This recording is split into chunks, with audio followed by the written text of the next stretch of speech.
పిల్లరా, అందుకే ఎప్పుడు చెప్తాను, రక్త సంబంధం కన్నా ఆత్మ సంబంధం చాలా గొప్పది. ప్రతి రక్త సంబంధము ఆత్మ సంబంధంగా మారాలి. ప్రతి రక్త సంబంధము ఆత్మ సంబంధంగా మారాలి.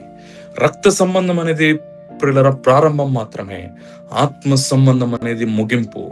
రక్త సంబంధం అనేది కేవలం ఈ లోకంలో మాత్రమే ఉంటుంది. ఆత్మ సంబంధం అనేది ఈ లోకం తర్వాత ఉంటుంది. నీ కొడుకు అంటే నీకు చచ్చేంత ఇష్టం, నీ ప్రాణం. నీ కూతురు అంటే నీకు చచ్చేంత ఇష్టం, నీ ప్రాణం. అయితే నీ కూతురుతో కేవలం రక్త సంబంధము, నీ కొడుకుతో రక్త సంబంధం మాత్రమే కలిగి ఉన్నావు. వారితో నువ్వు ఆత్మ సంబంధుడిగా కావాలి. అనగా ఏంటి? కలిగిన విశ్వాసంలో నిజమైన దేవుని యొద్దకు నువ్వు నడిపించగలగాలి.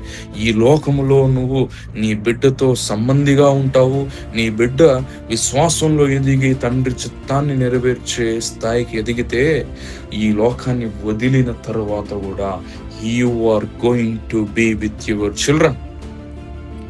వాళ్ళే నీ వాళ్ళు. చెప్పాను కదా ప్రారంభంలోనే, ఎవరు నీ వాళ్ళు? ఎవరైతే విశ్వాసులో వాళ్ళే నీ వాళ్ళు, వాళ్ళే.